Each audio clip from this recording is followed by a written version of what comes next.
Hey everyone, and welcome back to Viral and Vinyl. I'm Blaze, and yeah, I'm super excited for today's deep dive. We're going to rewind the clock. Yep, back in time. Back to A 1970. year that, Oh yeah. just exploded with awesome rock albums. It's insane how much great music came out that year. I'm Electra, by the way. Right.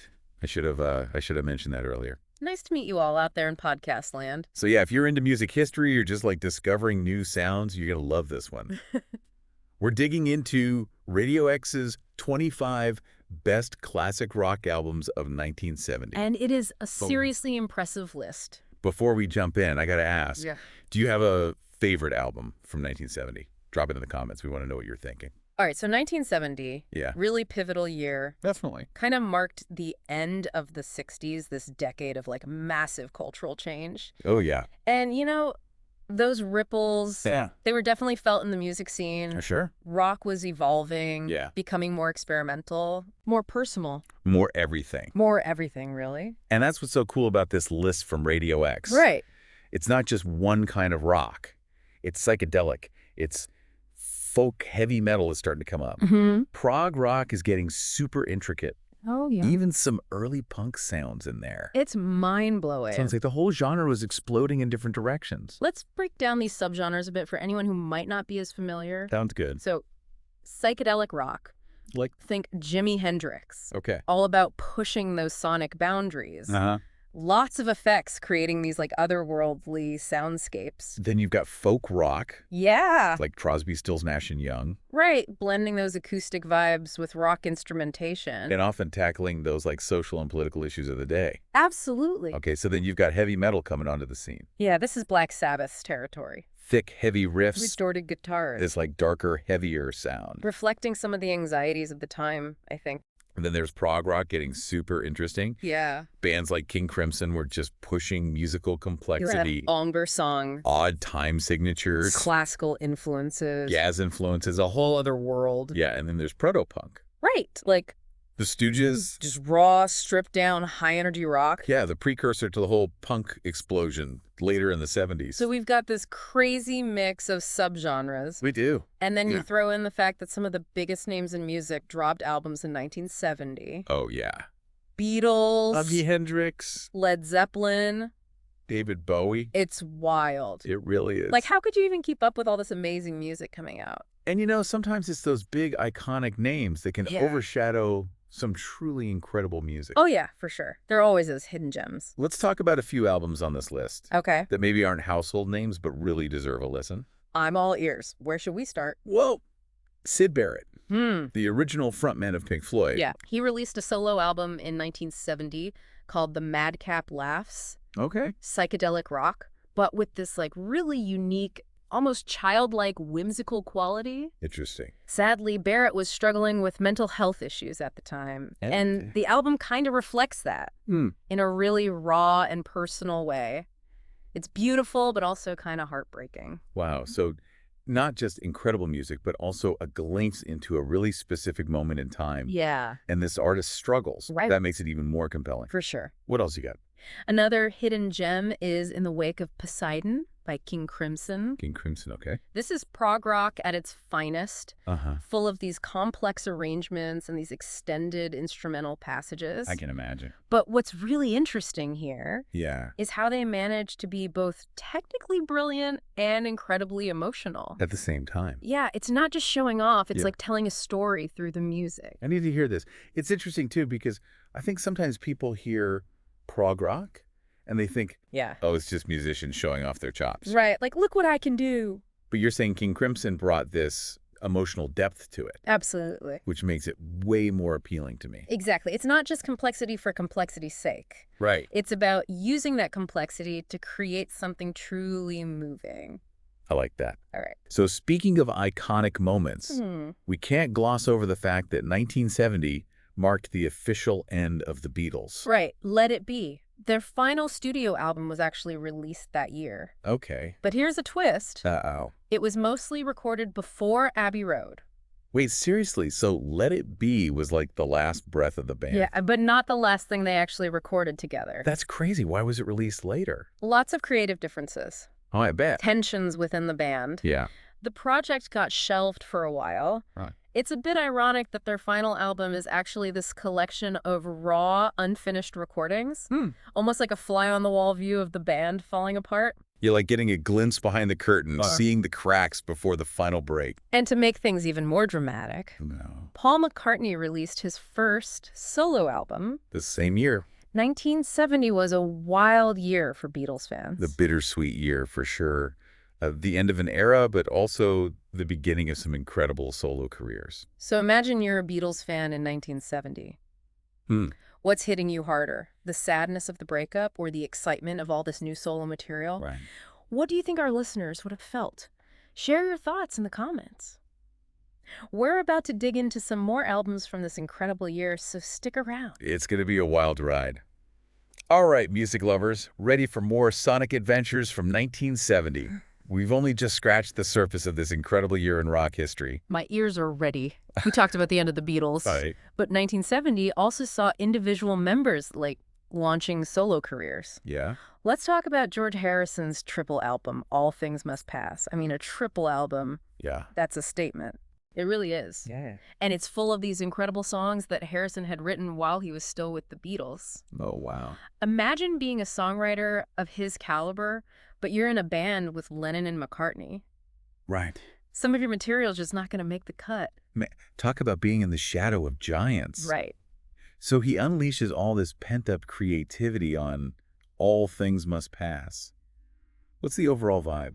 Well, there's this incredible spiritual depth to it, Okay. reflecting Harrison's exploration of Eastern philosophy and religion. But it's also just packed with great songwriting. You've got My Sweet Lord, Yeah. this beautiful blend of gospel and rock that became a massive hit. Huge hit. And then songs like Isn't It a Pity that are just lyrically heartbreaking. It's funny you mentioned My Sweet Lord becoming a hit. Yeah, I think for a lot of casual listeners, that song I.S. George Harrison. right. It's like his signature sound. But on this album, there's so much more to discover. Exactly. It's like he finally had the space to fully express himself as an artist. And he brought in this amazing group of musicians to collaborate with. Like who? Ringo Starr, Eric Clapton, Billy Preston. Wow. It's a who's who of rock royalty. That's awesome. All right.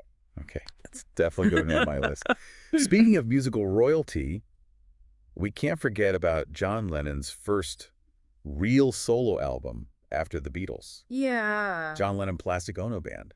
This album is raw, vulnerable, and unlike anything he'd done before. Really? It's like he's stripping away all the layers of fame and persona and just pouring his soul out on these tracks. You can definitely hear that rawness. Yeah. What's fascinating to me is that this album came out the same year as Let It Be, Right. which had that stripped down back to basics vibe too. Yeah. Almost like both John and the Beatles as a whole were trying to shed some of that polish and get back to something more authentic. That's a really insightful observation. Thanks. 1970 seems to be a year of artists getting very personal with their music. Yeah. And Plastic Ono Band is deeply personal. In what way? He tackles childhood trauma, his relationship with his parents, his struggles with fame, Wow. his search for meaning. Heavy stuff. It's heavy stuff, but so powerful.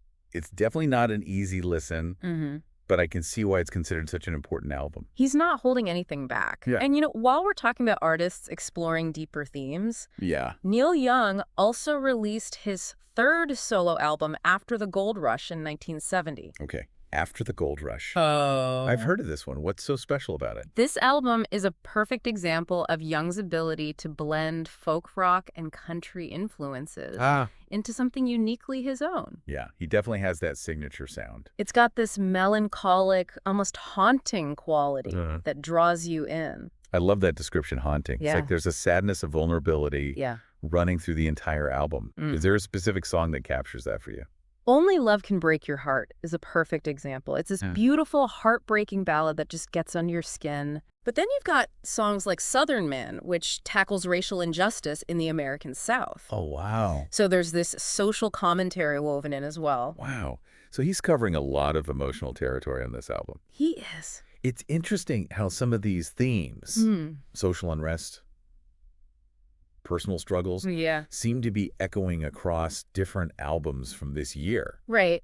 Like there's something in the air, something these artists are all responding to. Absolutely. It's like they're tapping into the collective consciousness of the time, Mm-hmm. reflecting those anxieties and uncertainties through their music. Okay, so we've talked about some pretty introspective albums. Yeah.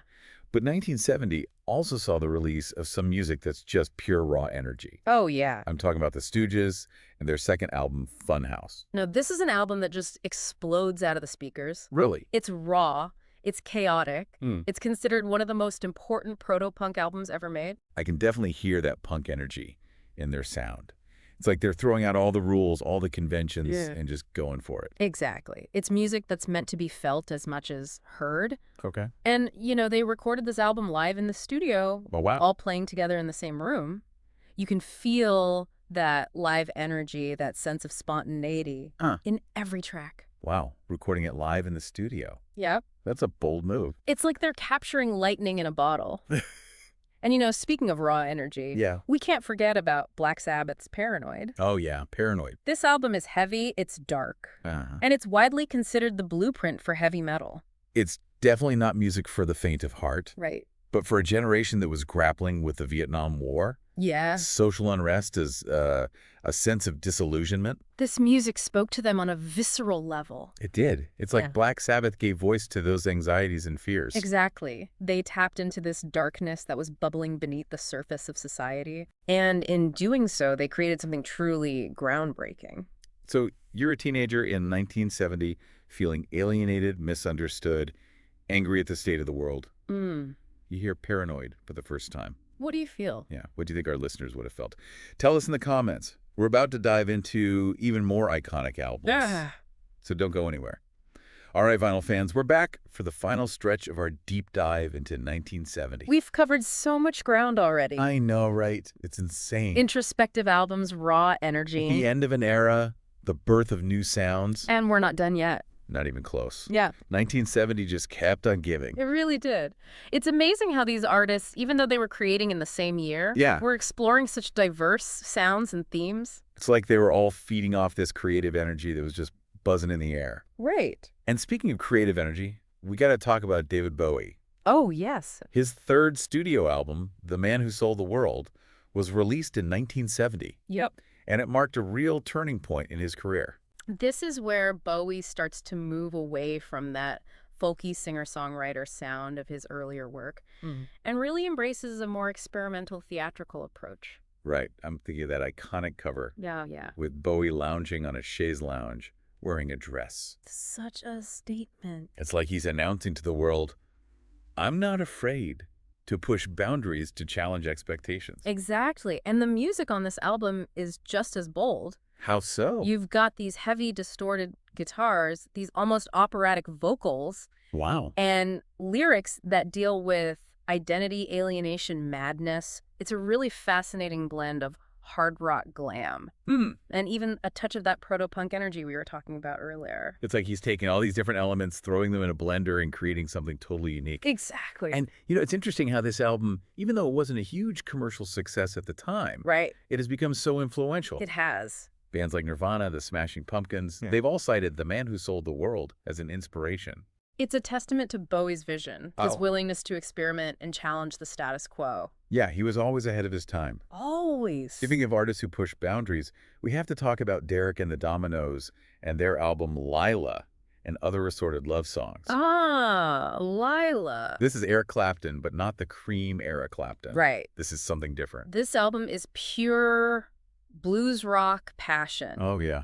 It's raw, it's emotional, it's full of these incredible guitar solos that just soar. I can imagine. And of course, there's the title track, Layla, one of the most iconic love songs ever written. Lila is such a powerful song. It really is. It's got this driving energy, this sense of longing and desire, and then it breaks down into this beautiful, melancholic piano coda. That piano coda gets me every time. It's just brilliant. And the story behind the song Yeah. has another layer of complexity. What's the story?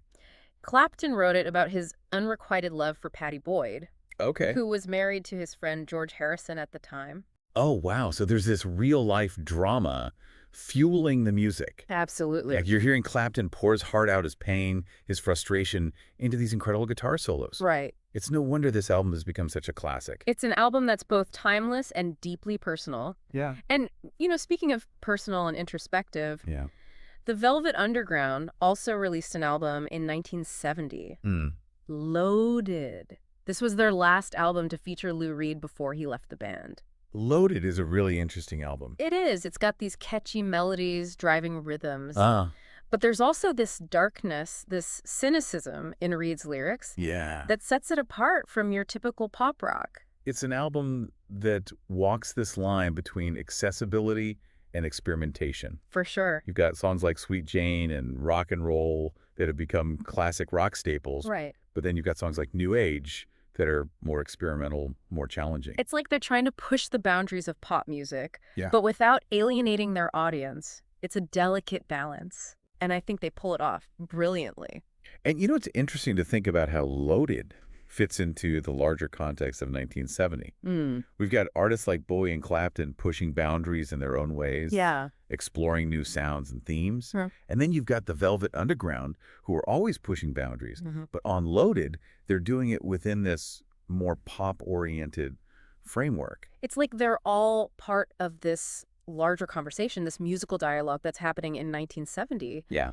Each artist, each album is contributing to this incredible evolution of rock music. And it's amazing how, even 50 years later, these albums still sound so fresh, so relevant. I know, it's incredible. It's a testament to the power of great music to transcend time.